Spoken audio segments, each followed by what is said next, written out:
Assalamualaikum warahmatullahi wabarakatuh. Bismillahirrahmanirrahim.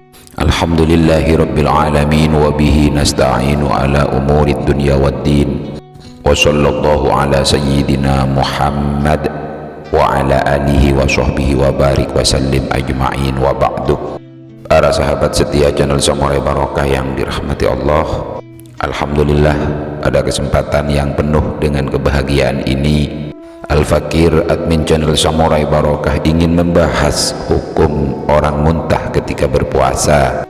Marilah kita simak dari awal sampai akhir tanpa di skip. Puasa diartikan tidak hanya sekedar menahan lapar dan haus dari terbit fajar hingga terbenam matahari.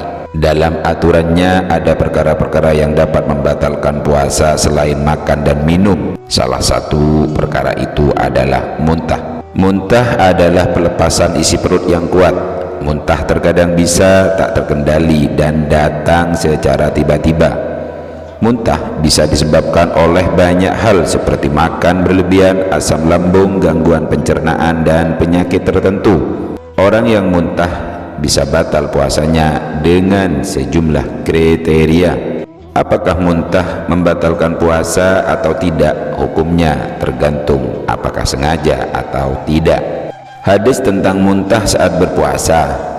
Hukum muntah saat berpuasa bisa dilihat dari hadis Rasulullah yang berbunyi, barang siapa muntah dengan tidak sengaja jika ia sedang berpuasa maka tidak wajib qadha atasnya, dan barang siapa muntah dengan sengaja maka wajib qadha. Hadis ini diriwayatkan oleh Abu Dawud, Ibnu Majah, dan Tirmidzi. Al-Hafidz Abu Thahir mengatakan bahwa sanad hadis ini dhaif. Syekh Albani mengatakan bahwa hadis ini sahih. Dalam hadis ini disebutkan bahwa muntah yang tidak sengaja maka puasanya tidak batal, sementara muntah yang disengaja akan membuat puasanya batal. Muntah yang tidak membatalkan puasa. Muntah yang tidak membatalkan puasa adalah muntah yang keluar secara tidak sengaja. Muntah ini merupakan muntah yang tidak bisa dikendalikan dan bahkan disebut sebagai muntah yang menguasai diri. Jadi muntah yang terjadi secara tidak disengaja hukumnya adalah sah untuk berpuasa. Selain itu, muntah yang tidak membatalkan puasa juga bisa meliputi muntah yang bergerak turun kembali dengan sendirinya. Artinya, jika muntahan bergerak kembali ke tenggorokan seseorang dengan sendirinya, maka puasanya tidak batal. Intinya, jika seseorang akan muntah tapi berhenti di pangkal tenggorokan dan belum sampai ke mulut, maka puasanya tidak batal. Muntah yang membatalkan puasa. Muntah yang membatalkan puasa adalah muntah yang terjadi secara sengaja. Jika seseorang muntah dengan sengaja, maka ia membatalkan puasanya dan harus menggantinya pada hari lain. Muntah dengan sengaja misalnya seperti memasukkan benda asing ke mulut dan memicu muntah, maka menurut pandangan ulama tidak ada bedanya apakah jumlah muntahan besar atau kecil. Jika seseorang sengaja muntah dan yang keluar hanya sedikit, maka puasanya tetap batal.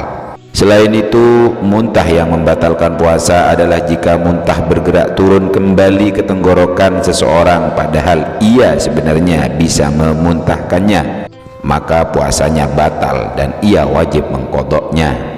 Tak cuma itu, ketika muntah itu sampai pada mulutnya lalu menelannya kembali, ia wajib mengganti puasanya karena hal itu telah dianggap menelan sesuatu makanan melewati kerongkongan. Dikutip dari buku Rahasia Puasa dan Zakat, Al-Ghazal karangan Muhammad Baqir mengatakan, hal ini sama seperti ketika menelan kembali dahaknya yang belum melewati tenggorokan atau masih dalam batas dadanya. Tidak membatalkan puasa, namun bila menelan kembali dahaknya itu setelah berada dalam mulut maka puasanya batal. Perkara-perkara yang membatalkan puasa lainnya, masuknya sesuatu ke dalam lubang tubuh dengan disengaja. Puasa yang dijalankan seseorang akan batal ketika adanya benda yang masuk dalam salah satu lubang yang berpangkal pada organ bagian dalam yang dalam istilah fikih biasa disebut dengan jauf, seperti mulut, telinga, hidung. benda tersebut masuk ke dalam jauf dengan kesengajaan dari diri seseorang. Mengobati dengan cara memasukkan benda, makanan, obat, atau benda lain pada salah satu dari dua jalan kubul dan dubur. Misalnya pengobatan bagi orang yang sedang mengalami ambeien dan juga bagi orang yang sakit dengan memasang kateter urin, maka dua hal tersebut dapat membatalkan puasa. Melakukan hubungan seksual, bahkan dalam konteks ini terdapat ketentuan khusus.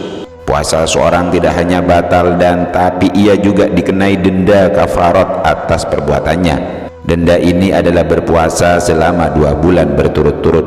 Jika tidak mampu, ia wajib memberi makanan pokok senilai 1 emut atau 0,6 kg beras atau 3/4 liter beras kepada 60 fakir miskin.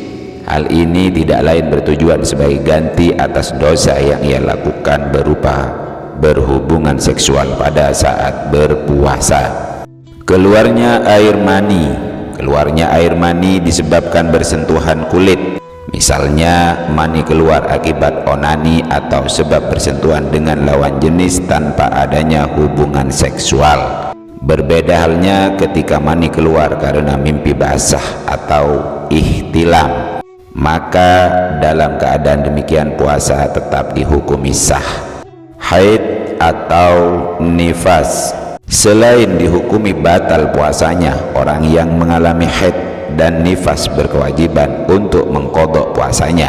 Dalam hal ini puasa memiliki konsekuensi yang berbeda dengan sholat dalam hal berkewajiban untuk mengqadha. Sebab dalam sholat orang yang haid dan nifas tidak diwajibkan untuk mengqadha sholat yang ia tinggalkan pada masa haid dan nifas. Gila ketika gangguan kejiwaan terjadi pada seseorang di pertengahan melaksanakan puasanya, maka puasa yang ia jalankan dihukumi batal. Murtad pada saat puasa. Murtad adalah keluarnya seseorang dari agama Islam. Misalnya orang yang sedang puasa tiba-tiba mengingkari keesaan Allah Subhanahu wa Ta'ala atau mengingkari hukum syariat yang sudah menjadi konsensus ulama atau mujma' alaih. Di samping batal puasanya, ia juga berkewajiban untuk segera mengucapkan 2 kalimat syahadat serta mengqadha puasanya. Para sahabat setia channel Samurai Barokah yang dicintai Allah, cukup sekian dan terima kasih sudah menyimak video sajian dari channel Samurai Barokah. Semoga ilmu yang sedikit ini bermanfaat. Amin. Jangan lupa like dan subscribe untuk channel Al-Fakir. Wallahu a'lam bishawab. Wallahul muwaffiq ila aqwamit thariq. Assalamualaikum warahmatullahi wabarakatuh.